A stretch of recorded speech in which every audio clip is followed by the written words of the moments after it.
ये चल पड़ा। देखो ये सारे के सारे नील, चारों तरफ एक मैग्नेटिक फील्ड बन रहा है। नमस्कार दोस्तों, स्वागत है आपका न्यू मास एकेडमी मोटिवेशन यूट्यूब चैनल पर। तो आज लेकर के आ गए नई रैपिड रिवीजन सीरीज, जिसमें हम चैप्टर नंबर 4 का रैपिड रिवीजन करने वाले हैं और देखने वाले हैं कि कैसे कैसे फॉर्मूले हेल्पफुल होंगे हमारे क्वेश्चन सॉल्व करने में और डेरिवेशंस को ड्राइव करने में। छोटे छोटे की पॉइंट, छोटे छोटे फॉर्मूले 10 से 15 मिनट में कवर करेंगे और बहुत इंपॉर्टेंट है। पिछले 3 चैप्टर की वीडियो पहले अपलोड हो चुके हैं चैनल पे, जिन बच्चों ने नहीं देखी वो जाकर के देख सकते हैं। तो यहाँ बात करने वाले मैग्नेटिक इफेक्ट ऑफ करंट के बारे में। चैप्टर नंबर 4 बहुत इंपॉर्टेंट है, सीबीएसई से रिलेटेड। चैप्टर 4, चैप्टर 5 बहुत इंपॉर्टेंट चैप्टर में से बहुत सारे क्वेश्चंस आ जाते हैं, डेरिवेशंस आ जाते हैं, न्यूमेरिकल आ जाते हैं। तो बात करें रैपिड रिवीजन में मैग्नेटिक इफेक्ट ऑफ करंट की, तो मैग्नेटिक इफेक्ट ऑफ करंट का मतलब होता है कि जब किसी वायर में करंट फ्लो होती है उसके आसपास मैग्नेटिक फील्ड बन जाता है, जिसे मैग्नेटिक इफेक्ट ऑफ करंट कहते हैं। इसकी डिस्कवरी की थी हंस ओरस्टेड ने। तो हंस ओरस्टेड ने बताया था कि जब किसी वायर के अंदर करंट फ्लो की जाती है तो उससे मैग्नेटिक फील्ड बनता है। हमारे पास एक सिंपल सा क्या है, एक मैग्नेट है, एक सिंपल वायर है, सोलेनोइड कह सकते हैं इसे। इस टाइम इसके अंदर कोई करंट फ्लो नहीं हो रहा। देखो ये जो नेल हमारे पास, ये इस पे नहीं चिपक रहा। अगर मैं इस पे चिपकाऊंगा तो देखो ये नीचे गिर रही है ना। अब हमने क्या काम किया, इसमें इसकी इलेक्ट्रिसिटी ऑन कर दिया। देखो यहाँ से हमने इसे इलेक्ट्रिसिटी से ऑन कर दिया। अब ये मैग्नेट बन चुका अकॉर्डिंग टू ओरस्टेड। तो ओरस्टेड के हिसाब से इसमें करंट फ्लो हो गई तो मैग्नेटिक फील्ड बनना चाहिए इसके चारों तरफ। तो चारों तरफ देखो इसके मैग्नेटिक फील्ड बन रहा है। मैं दिखाऊंगा, देखो ये देखो चिपक गया। आई होप तुम्हें दिख रहा होगा। वैसे मैं यहाँ करूँगा तो देखो ये कील चिपक गई है ना। ये इसके अलॉन्ग अपने आप ही चिपक जाती है कुछ इस तरह से। देखो ये कैसे चिपक गई, क्यों हुआ? क्योंकि इसके चारों तरफ एक मैग्नेटिक फील्ड बन रहा है। यही ओरस्टेड ने बताया था। अब अगर मैं करंट को ऑफ करता हूं देखो यहां से, तो क्या होगा, ये सारे के सारे मैग्नेटिक फील्ड गायब हो जाएगा और देखो ये सारे के सारे नील। तो कुल मिलाकर के यही हमें पढ़ना है पूरे चैप्टर में कि कैसे हम करंट की इंटेंसिटी बढ़ाने पर मैग्नेटिक फील्ड को बढ़ा सकते हैं और कैसे हम नंबर ऑफ टर्न्स बढ़ाने पर मैग्नेटिक फील्ड को चेंज कर सकते हैं। तो बात करते हैं मैग्नेटिक फील्ड से। तो मैग्नेटिक फील्ड एक्चुअल में क्या होता है, किसी वायर के चारों तरफ का वह स्पेस जहां पे कोई मेटल पीस एक फोर्स एक्सपीरियंस करता हो, मैग्नेटिक फील्ड कहलाता है। जैसा भी हमने देखा कि इस वायर के चारों तरफ एक फील्ड बन रहा था, जैसे हमने कोई मेटल पीस रखा वो चिपक गया। तो जहां तक मेटल पीस चिपक रहा है वो उसका मैग्नेटिक फील्ड, अदरवाइज नहीं है। तो मैग्नेटिक फील्ड को बेसिकली डिनोट करेंगे बी से। यूनिट इसके 3 होती है, tesla, weber per meter square, gauss, और ऐसा यूनिट होगी इसकी टेस्ला, ये याद रखेंगे। और एक वेक्टर क्वांटिटी है। तो यही चीजें लिखी देखो, वायर के चारों तरफ मैग्नेटिक फील्ड रिंग की फॉर्म में बनता है। अब यहाँ पे बायो-सेवर्ट लॉ साहब ने बताया कि कैसे हम मैग्नेटिक फील्ड की इंटेंसिटी फाइंड कर सकते हैं किसी भी फाइनाइट लॉन्ग वायर के लिए। तो बायो-सेवर्ट लॉ किसके लिए यूज होता है? To find intensity of magnetic field. तो मान लो एक वायर है, इसमें करंट फ्लो हो रही है, करंट एलिमेंट डीएल लिया और यहाँ से कुछ दूरी पर एक पॉइंट पी है जिस पर हमें मैग्नेटिक फील्ड कैलकुलेट करना है। ये थीटा एंगल पे है। तो डीबी का फॉर्मूला आएगा μ0/4π IDL sin θ/r²। बहुत इंपॉर्टेंट डेरिवेशन है, तुम्हारे टीचर्स ने करा भी रखा होगा। मेरी पूरी वीडियो पढ़ी है यूट्यूब चैनल पे, लॉन्ग वीडियो देखना, लॉन्ग वीडियो भी जाकर के सर्च कर सकते हैं, देख सकते हैं, उसमें सब चीज़ करा रखी है मैंने। यहाँ पे हम शॉर्ट वीडियो की बात कर रहे हैं, इसलिए हम चीज़ों को फॉर्मूला बेस लेकर के चलेंगे। μ0/4 पे कांस्टेंट होता है जिसकी वैल्यू 10⁻⁻7 होती है। और अगर हम इसकी वेक्टर फॉर्म लिखे तो μ0/4π, डीबी के ऊपर वेक्टर लगाया, आई तो स्केलर क्वांटिटी, इसके ऊपर वेक्टर नहीं लगेगा।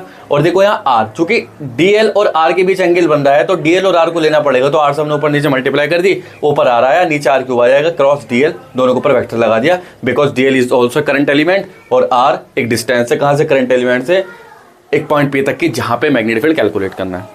उसके बाद आगे बढ़ती रही, यहां से हमने कैलकुलेट करना सीख लिया कैसे मैग्नेटिक फील्ड कैलकुलेट करा जाएगा। अब दिक्कत ये थी कि मैग्नेटिक फील्ड एक वेक्टर क्वांटिटी है। अगर मैग्नेटिक फील्ड वेक्टर क्वांटिटी है तो हम इसमें डायरेक्शन भी फाइंड करनी पड़ेगी, क्योंकि magnetic field vector quantities are those quantities which has magnitude as well as direction. तो डायरेक्शन कैलकुलेट करने के लिए जब बायो-सेवर्ट साहब से पूछा गया तो वो नहीं बता पाए। वे असमर्थ थे बताने में कि डायरेक्शन कैसे कैलकुलेट करेंगे। तो उनके स्टूडेंट मैक्सवेल आए, मैक्सवेल उनके असिस्टेंट थे, उन्होंने बताया राइट हैंड थंब रूल की हेल्प से कि अगर अपने राइट हैंड को इस तरह से रखे कि थंब करंट को शो करे तो फिंगर्स मैग्नेटिक फील्ड को शो करेंगे।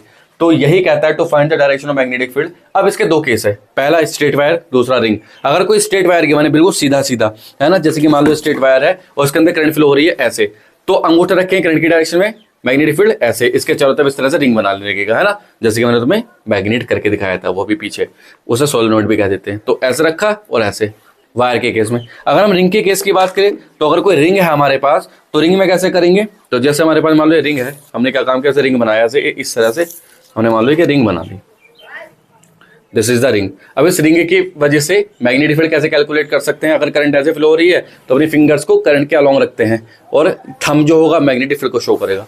तो यही बातें लिखिए, in case of wire thumb shows current, finger shows magnetic field, और in case of ring thumb shows magnetic field, finger shows current, तो थंब जो होगा मैग्नेटिक फील्ड को शो करेगा, फिंगर करंट को शो करेगी, अपोजिट हो जाता है, याद रखना। तो यहां से हम कैलकुलेट कर सकते हैं। ऐसे अगर बायो-सेवर्ट लॉ के एप्लीकेशन की बात करें, क्योंकि बायो-सेवर्ट लॉ की हेल्प से हम मैग्नेटिक फील्ड कैलकुलेट कर सकते हैं, तो डिफरेंट चीजों का मैग्नेटिक फील्ड हमें कैलकुलेट करना पड़ेगा, तो उसे कहते हैं एप्लीकेशन ऑफ बायो-सेवर्ट लॉ। तो पहले एप्लीकेशन की बात करें, intensity of magnetic field due to the ring at the centre. अगर कोई करंट कैरिंग रिंग है, उसका सेंटर पे मैग्नेटिक फील्ड कितना होगा, मैग्नेटिक फील्ड की डायरेक्शन तो मैक्सवेल से कैलकुलेट कर लेंगे, लेकिन मैग्नेटिक फील्ड का मैग्नीट्यूड कैसे कैलकुलेट करेंगे, we can apply Biot Savart law. तो बायो-सेवर्ट लॉ का एप्लीकेशन किया और हमारे पास आया निकल करके रिंग है mu naught N I upon 2a, N number of turns, I current, a radius of the ring, ये हम ऐसे कैलकुलेट कर सकते हैं। अब ऐसे इसका सेकंड एप्लीकेशन है जो कि बहुत इंपॉर्टेंट और डेरिवेशन है, जिसे हम intensity of magnetic field at the axis of ring, ring के एक्सिस पे कैसे कैलकुलेट करेंगे। तो मान लो इसमें करंट फ्लो हो रही है ऐसे, ये एक्स एक्सिस पे हमने मतलब एक्सिस पे हमने एक पॉइंट पी लिया जिस पर हमें मैग्नेटिक फील्ड फाइंड करना है, तो हमने इसे अल्फा एंगल माना और इस करंट एलिमेंट से डिस्टेंस ले ली।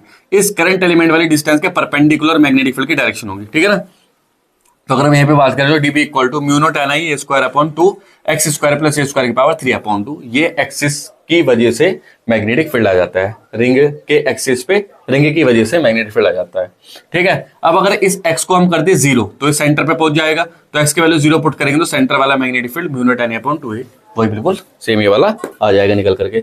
और अगर हमें बात कर दी हो इफ एक्स इक्वल टू ए कर दे, रेडियस और डिस्टेंस सेम कर देंगे, तो डायरेक्ट फॉर्मूला रख सकते हैं म्यू नॉट एन अपॉन 2 की पावर 5/2a, 2 की पावर 5/2 को 2√2 भी बोल सकते हैं, तो इसे लिख सकते हैं हम अपने आप ही कुछ इस तरह से 2√2 और हमें फॉर्मूला मिल जाएगा mu naught N I upon 2√2a, तो ऐसे भी कर सकते हैं। ऐसे तीसरा एप्लीकेशन इसका intensity of magnetic field due to finite straight wire. अगर एक वायर फाइनाइट है, मतलब एक फाइनाइट लेंथ का है, इनफाइनाइट नहीं है और सीधा है बिल्कुल, तो मान लो डिस्टेंस ए है इसके वायर के मिडिल पॉइंट से या किसी भी पॉइंट से ले लो, यहाँ पे हमने करंट एलिमेंट डीएल मान लिया था छोटा सा, और यहाँ से आर डिस्टेंस पर एक एंगल थीटा था। तो हमने जब इसका डेरिवेशन ड्राइव किया तो हमें मिला mu not I upon 2a sine φ1 plus sine φ2। φ1 φ2 एक पॉइंट से दूसरे एंड से बनने वाला एंगल होगा, ध्यान रखेंगे बात हम ये। अगर मैग्नेटिक फील्ड इस वायर के एक्सिस में, मतलब ये एक्सिस होता है, देखो मान लो वायर है उसका एक्सिस ये है, तो यहाँ पे मैग्नेटिक फील्ड फाइंड करना है तो 0 हो जाएगा हमेशा, एक्सिस पे वायर के मैग्नेटिक फील्ड 0 बैठेगा। अब अगर हम एम्पियर सर्कुलर लॉ की बात करें तो एम्पियर सर्कुलर लॉ क्या होता है कि जहां पे हमें मैग्नेटिक फील्ड कैलकुलेट करते टाइम कॉम्प्लिकेशंस आती है बायो-सेवर्ट लॉ की हेल्प से, या जहां पे मैग्नेटिक फील्ड फाइंड नहीं कर सकते, तो उसके लिए एक इजी तरीका दिया एम्पियर साहब ने। एम्पियर ने कहा कि मेरा लॉ यूज करो और मैग्नेटिक फील्ड आराम से कैलकुलेट कर लो। तो एम्पियर सर्कुलर लॉ इसी से डील करता है to find the magnetic field with easy manner. तो उन्होंने बताया कि the total line integral of magnetic field, किसी भी वायर के अराउंड जो करंट फ्लो हो रहा है उसके आसपास बनने वाला जो मैग्नेटिक फील्ड होगा उसका total line integral mu naught times total current के बराबर होगा। जैसे कि गॉस लॉ हुआ करता है फर्स्ट चैप्टर में, ऐसे ही मैग्नेटिक फील्ड हुआ करता है। Mu naught time total current, current कौन से लेंगे, लूप के इनसाइड वाली, इसलिए first we need to draw Ampere circular loop. तो पहले लूप बनाएंगे, ये एसीएल कहलाएगी एम्पियर सर्कुलर लूप। इस लूप के अंदर जितनी भी करंट है वो करंट यहाँ रखेंगे, जैसे बोलेंगे आई, ठीक है। तो B dot d l equal to mu naught into I, I inside current. अब इसी के कुछ एप्लीकेशन होते हैं, जैसे कि एप्लीकेशन ऑफ एसीएल, पहला intensity of magnetic field due to infinite long straight wire. ये एक वायर है, इसकी वजह से मैग्नेटिक फील्ड कैलकुलेट करना है, तो वो कैसे होगा, B equal to mu not I upon 2 pi, ये आ जाएगा निकल के डेरिवेशन, है ना। तो ये इजी तरीका है। जबकि अगर तुम इनफाइनाइट वायर की वजह से बायो-सेवर्ट लॉ की हेल्प से इनफाइनाइट वायर में मैग्नेटिक फील्ड कैलकुलेट करोगे तो बहुत ज्यादा दिक्कत आएगी, मतलब बहुत ज्यादा कैलकुलेशन करनी पड़ेगी। पहले तो ये वाला डेरिवेशन ड्रॉ करना पड़ेगा, ये डेरिवेशन ड्राइव करने के लिए पूरा बोर्ड भर जाता है। उसके बाद हमें एक सिचुएशन रखनी पड़ती है φ1 equal to φ2 equal to 90 degree, है ना, वो इन्फिनिटी लॉन्ग वायर के लिए, तब जाकर के आता है। और तुम यकीन करो एम्पियर सर्कुलर लॉ से केवल 2 लाइनों में डेरिवेशन निकल करके आ जाएगा, हमने देखा भी होगा। यही इसका इजी तरीका है, यही एम्पियर सर्कुलर लॉ की खूबसूरती है कि बायो-सेवर्ट लॉ जहां पे कॉम्प्लिकेशंस क्रिएट करता है वहां पे एम्पियर सर्कुलर लॉ इसे इजी बना देता है। तो हमने यह देखा।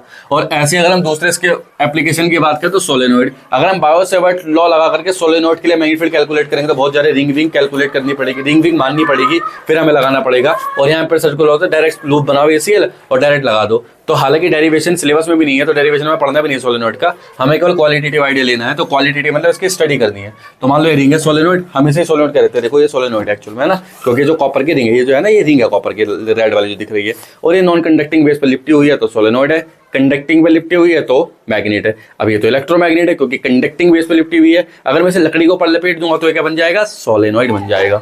तो सोलेनोइड का अगर हम करंट फ्लो कराएंगे तो देखो पीछे से आगे को आ रही है तो मैग्नेटिक फील्ड पीछे से आगे को, और करंट ऐसे फ्लो, मतलब करंट पीछे से आगे को, मैग्नेटिक फील्ड ऐसे चलेगा लेफ्ट टू राइट। और ध्यान रखो सोलेनोइड के अंदर मैग्नेटिक फील्ड यूनिफॉर्म होता है, सोलेनोइड के बाहर मैग्नेटिक फील्ड नॉन यूनिफॉर्म, क्योंकि वो जैसे लाइन दूर दूर जाएगी मैग्नेटिक फील्ड डिक्रीज होता चला जाता है। और सोलेनोइड के अंदर मैग्नेटिक फील्ड कांस्टेंट रहेगा हमेशा। होगा कितना, वो होगा मैक्सिमम और mu not into N into I. एक तो मैक्सिमम इंटेंसिटी का होगा और उसका अगर हमें मैग्नीट्यूड कैलकुलेट करना होगा तो म्यू नॉट जो कि परमेबिलिटी होती है, N number of turns per unit length और आई इज द करंट हो जाएगी। अगर हमें सोलेनोइड के एंड पे निकालना हो तो हाफ हो जाता है, जिस सेंटर का जस्ट हाफ, क्योंकि मैंने बताया सेंटर पे मैक्सिमम एंड पे मिनिमम। मिनिमम मतलब 1/2 mu not into N into I. और सोलेनोइड के बाहर, तो बाहर जब हमने कंपास रख के देखा तो कोई डिफ्लेक्शन शो ही नहीं हुआ, तो मतलब सोलेनोइड के बाहर तो जीरो होता है मैग्नेटिक फील्ड। ये कुछ क्वालिटेटिव आइडिया था। अब बात करते हैं जब किसी चार्ज पार्टिकल को मैग्नेटिक फील्ड के अंदर एंटर करा देते हैं तो उस पर लगता है एक फोर्स, और वही फोर्स कराता है मैग्नेटिक फोर्स। तो चार्ज पार्टिकल को जब हम मैग्नेटिक फील्ड के अंदर एंटर कराते हैं डायरेक्टली, मान लो magnetic field perpendicular to the plane है इनसाइड, इनसाइड का मतलब दीवार के अंदर जा रहा है मैग्नेटिक फील्ड तीर की तरह, और हमने चार्ज पार्टिकल को ऐसे एंटर कराया। तो अगर किसी पर्टिकुलर एंगल पे एंटर नहीं कराया या ऐसे रैंडमली एंटर कराया तो उस पर एक फोर्स लगेगा, वो फोर्स होगा q v B sine theta, जो कि हम यहाँ देख सकते हैं q v B sine theta. इस फोर्स की वेक्टर फॉर्म निकाल सकते हैं, vector F equal to q vector B cross vector B. और फोर्स की डायरेक्शन कैलकुलेट कर सकते हैं, वी से बी की तरफ को अपनी राइट हैंड की फिंगर को घुमा दो, बी जो होगा वो फोर्स की डायरेक्शन देगा।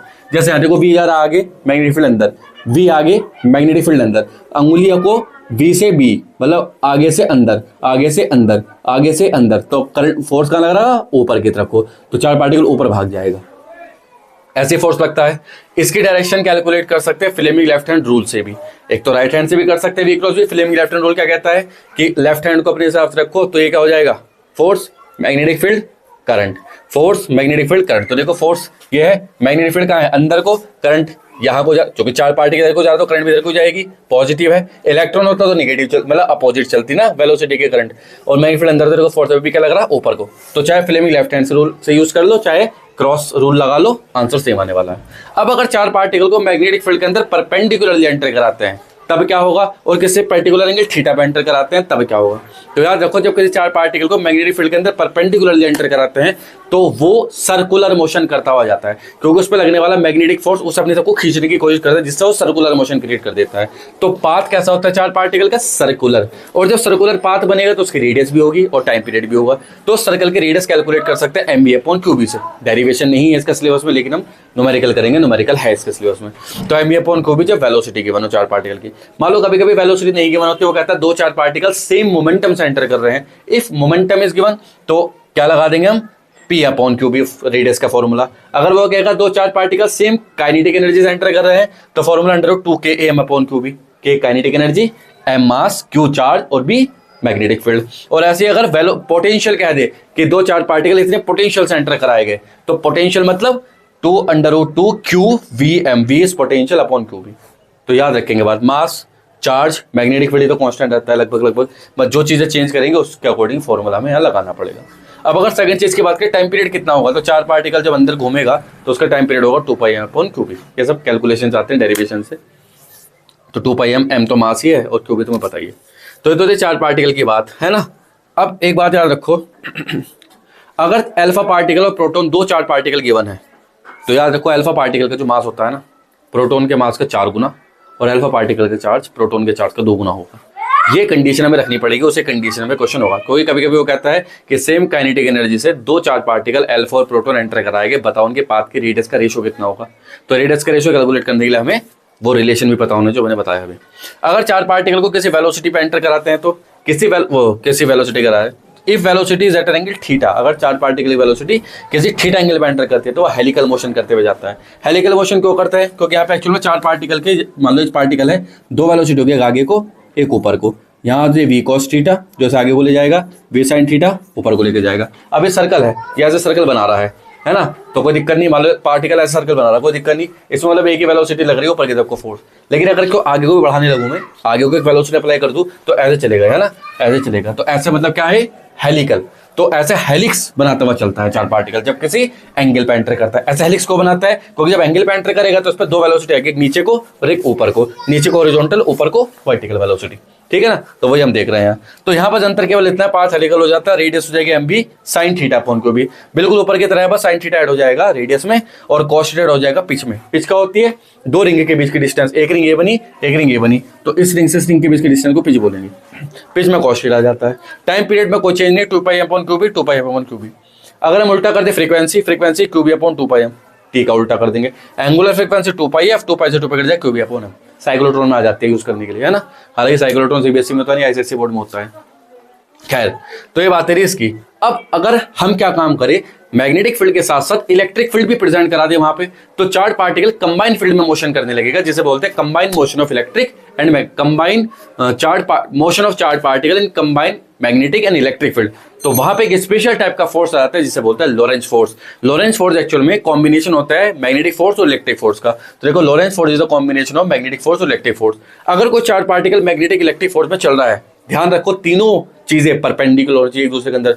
Magnetic field, electric field, velocity mutually perpendicular होनी चाहिए। देखो यहाँ पे मैग्नेटिक फील्ड कहाँ है, अंदर को, इलेक्ट्रिक फील्ड नीचे को, वेलोसिटी आगे को। तो इस तरह से चल रहा मामला है ना, अंदर, नीचे और आगे। देखो ये अंदर हुआ, ये नीचे हुआ, ये आगे हुआ, तो म्यूचुअली परपेंडिकुलर होना जरूरी है। तो उस कंडीशन में लोरेंज फोर्स लगता है उस पर। लोरेंज फोर्स लगेगा तो लोरेंज फोर्स होता है combination of magnetic plus electric force. Magnetic होता है क्यूबी साइन थीटा, इलेक्ट्रिक होता है क्यूई। अब अगर चार पार्टिकल अनडेविएटेड चल रहा, सीधा बिल्कुल स्ट्रेट लाइन में जाना, उस पर दो फोर्स लग रहे हैं, मैग्नेटिक नीचे को, इलेक्ट्रिक ऊपर को, मैग्नेटिक नीचे को, इलेक्ट्रिक ऊपर को। अगर ये दोनों फोर्स इक्वल हो गए तो चार पार्टिकल सीधा जाएगा बिल्कुल, है ना। तो सीधा जाने की कंडीशन क्या होगी, लोरेंज फोर्स जीरो होना चाहिए। तो यह लिखा है for the Lorentz force will be zero if motion of particle is straight line. अगर पार्टिकल स्ट्रेट लाइन चलता है तो लोरेंज फोर्स जीरो होना चाहिए। ये एमसीक्यू में कई बार क्वेश्चन पूछ लेते हैं, ठीक है। और अगर वेलोसिटी कैलकुलेट करनी चार पार्टिकल के, तो q v B equal to q, यहाँ जीरो हो जाएगा, वी की वैल्यू क्यू से क्यू कट के जीरो, तो वी की वैल्यू अपॉन बी। इसे वेलोसिटी सेलेक्टर भी बोल देते हैं, जहाँ चार पार्टिकल की वेलोसिटी सेलेक्ट करने का काम किया जाता है, ठीक। अब ऐसे वायर को मैग्नेटिक फील्ड के अंदर रख देते हैं तो उस पर एक फोर्स लगता है। जैसे कि चार पार्टिकल पे फोर्स लगता था, ऐसे एक वायर पे फोर्स लगता है। तो उस वायर पे लगने वाले फोर्स को बोलते हैं IBL sine theta magnetic force. देखो यहाँ पे आईबीएल साइन थीटा, और अगर इसकी हमें क्या कर दी हो, वेक्टर फॉर्म लिखनी हो, तो वेक्टर एफ इक्वल टू आई तो स्केलर है, एल क्रॉस भी लिख देते हैं। अब यहाँ कुछ इंपॉर्टेंट पॉइंट है, जैसे कि मैक्सिमम फोर्स कब होगा, जब थीटा 90 डिग्री हो जाएगा। मिनिमम कब होगा, जब थीटा 0 डिग्री हो जाएगा। और थीटा किस किस के बीच का एंगल है, एल और बी के बीच का। एल क्या है, डिस्प्लेसमेंट वेक्टर। मतलब अगर वायर को सीधा है तो लेंथ ही उसका एल हो जाएगा, लेकिन वायर टेढ़ा मेढ़ा दे रखा है, देखो यहाँ से टेढ़े मेढ़ा वायर दे दिया, तो यहाँ से ए से बी तक की पॉइंट इसे ही लेंथ बोलेंगे, एल डिस्प्लेसमेंट वेक्टर। तो direction of force can be calculated by Fleming left hand rule. Direction force की लेफ्ट हैंड रूल से कैलकुलेट कर सकते हैं। एल डिस्प्लेसमेंट वेक्टर है, और क्लोज लूप के लिए फोर्स हमेशा जीरो होगा। जहाँ पे करंट का डिस्प्लेसमेंट जीरो होगा वहाँ फोर्स जीरो होगा, है ना। मतलब जैसे कि अगर हमने कोई लूप रखी, ये एक लूप रख दी मैग्नेटिक फील्ड में, और करंट ऐसे चल के ऐसे जा रही है, पोचा इस पर पता फोर्स कितना होगा, तो जीरो होगा, क्योंकि डिस्प्लेसमेंट जीरो है ना। तो F I equal to I B लगाएंगे तो आई लिख देंगे, एल जीरो हो जाएगा। अगर दो पैरेलल वायर है, उन पर लगने वाला फोर्स कैलकुलेट करना हो, दो पैरेलल वायर के भी लगने वाला फोर्स का फॉर्मूला है upon L mu naught upon 2 pi 2I1I2 upon r. अब इसका मतलब क्या है कि अगर दोनों वायर में करंट सेम डायरेक्शन में फ्लो हो रही है तो क्या कर लेंगे, अट्रैक्ट कर लेंगे। अपोजिट में फ्लो हो रही है तो क्या करेंगे, रिपल करते हैं। ये करंट का नेचर होता है। और ऐसे ही जब किसी कॉइल को, करंट कैरिंग कॉइल को एक किसमें रख देते हैं, यूनिफॉर्म मैग्नेटिक फील्ड में, तो उस पर एक टॉर्क लगता है जिसकी वजह से वो घूमने लगती है। तो करंट कैरिंग कॉइल को जब हम रखते हैं यूनिफॉर्म मैग्नेटिक फील्ड में, तो देखो ये रही, है ना, हमारे पास एक कॉइल है, देखो अंदर ये कॉइल, ये है कॉइल एक्चुअल में ये कॉइल कहलाती है ना, ये कॉइल कहलाती है। अब इसके अंदर करंट फ्लो नहीं हो रही, ये मैग्नेटिक फील्ड है नॉर्थ साउथ, है ना, तो कुछ नहीं। अब जैसे मैं इस कॉइल के अंदर करंट फ्लो कराऊंगा, देखो सेल है, ये दबाऊंगा बटन, कॉइल के अंदर करंट फ्लो होने स्टार्ट हो जाएगी। जैसे कॉइल के अंदर करंट फ्लो होनी स्टार्ट हो जाएगी तो उस पर टॉर्क लगेगा, और टॉर्क लगते ही घूमना स्टार्ट हो जाएगी। और वो टॉर्क लगता है NIBA साइन थीटा, निब्बा साइन थीटा। देखो NIBA साइन थीटा, ये लग रहा है टॉर्क। NIBA साइन थीटा मतलब n नंबर ऑफ टर्न्स। ये देखो कॉपर की कॉइल में नंबर ऑफ टर्न दे रखे हैं यहाँ पे। I current, B magnetic field, A area और साइन थीटा एंगल। अब देखो मैंने क्या काम किया, इसमें प्रोड्यूस कराया। देखो यहाँ पे तुम देख सकते हो, ये बना रखिए, देखो ये चल पड़ा, देखिए ये घूम रही नहीं अपने आप ही, करंट फ्लो हुआ तो इस पर टॉर्क लगा। देखो ये न्यूटन डिस्क भी बोलते हैं इसे। करंट फ्लो होते देखो टॉर्क लगा इस पर, और टॉर्क लगती देखो कैसे घूम रही है। अब हमने करंट हटा दिया, देखो ये हटा दिया मैंने हाथ, इसका स्विच ऑफ कर दिया तो कुछ नहीं हो रहा। अब देखो करंट फ्लो नहीं हो रही ना, तो इस पर कोई टॉर्क नहीं लगेगा। अब जैसे मैंने करंट फ्लो कराई, देखो जैसे करंट फ्लो कराई, देखो टॉर्क लगना स्टार्ट हुआ। आई थिंक तुम्हें दिख रहा होगा, ये अब जैसे टॉर्क लग रहा होगा तो घूमना स्टार्ट हो गई। देखो अब ये जो घूम रही है यही तो है करंट कैरिंग कॉइल, है ना, और इस पर एक टॉर्क लग रहा है। आप देखो मैंने हटाया, तो यही है बस केवल। तो हमने क्या काम देखा कि जब इस पर करंट कैरिंग कॉइल को मैग्नेटिक फील्ड में रखते हैं, इस पर टॉर्क लगता है जिसे बोलते हैं NBA साइन थीटा। ये टॉर्क का फॉर्मूला है। अब इसी टॉर्क को यूज किया जाता है मूविंग कॉइल गैल्वेनोमीटर में। मूविंग कॉइल गैल्वेनोमीटर एक्चुअल में क्या है कि हमारे पास ये वो गैल्वेनोमीटर है ना। जब हम इसके अंदर करंट फ्लो, इसका काम होता है स्मॉल करंट को डिटेक्ट करना। तो जैसे करंट फ्लो होती है, इसके डिफ्लेक्शन ऐसे हिलकर रुक जाते हैं, डिफ्लेक्शन शो करता है, फिर ये रुक जाता है। क्यों? क्योंकि एक डिफ्लेक्टिंग टॉर्क, एक रिस्टोरिंग टॉर्क। डिफ्लेक्टिंग टॉर्क ऐसे वहां लेके जाता है, रिस्टोरिंग टॉर्क वापस ले आता है। स्प्रिंग जुड़ा हुआ होता है यहाँ पे। तो गैल्वेनोमीटर एक अलग से, अगर जो 5th चैप्टर की वीडियो में बनाऊंगा टेपर डिवीजन की, तो वो छोटा चैप्टर है, वहीं पे गैल्वेनोमीटर को एक्सप्लेन करूंगा, उसके बाद हम आगे का फॉर्मूला देखेंगे। Wish all the very best.